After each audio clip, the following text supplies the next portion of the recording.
So recently, I've been reading research papers on betta fish, and what interests me most about them is the genetic information coming out of these papers. Genetics affects almost everything in living creatures, and recently, mapping genes to the diverse betta phenotypes have been the subject of much research.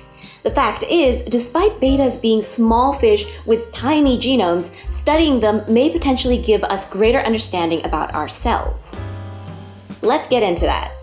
Humans evolved out of fish several hundreds of millions of years ago, but despite that, on the genetic level, we still share quite a considerable amount of genes.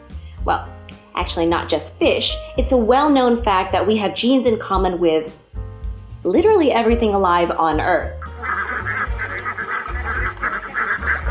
For example, the yeast we use for baking, baker's yeast, has about 23% of homologous genes to humans. Chickens, bananas, grapes, and more. And if you're curious, you can find the genomes of all documented organisms online at this site. You just search the name or the species name, and there you go.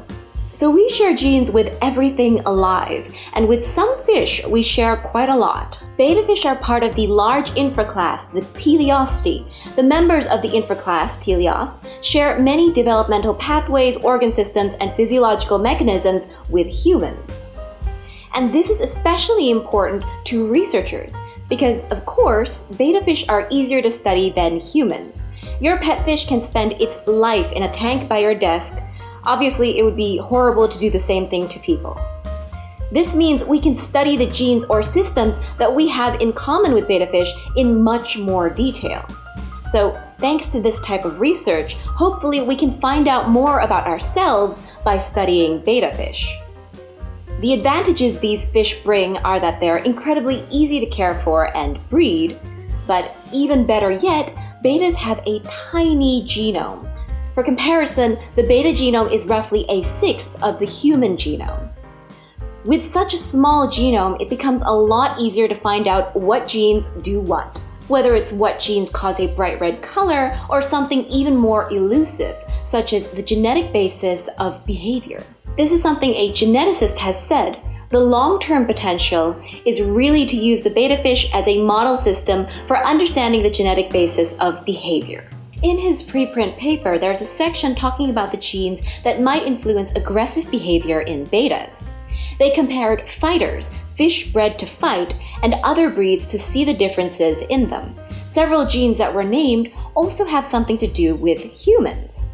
One gene was associated with several psychiatric disorders in humans. The paper referenced mentioned autism spectrum disorders. Another gene is associated with schizophrenia, bipolar disorder, and recurrent major depression. Aside from about aggressive behavior, there are other genes in bettas related to humans. In a very recent 2022 paper, they look into the genetic basis of giant-sized betta fish.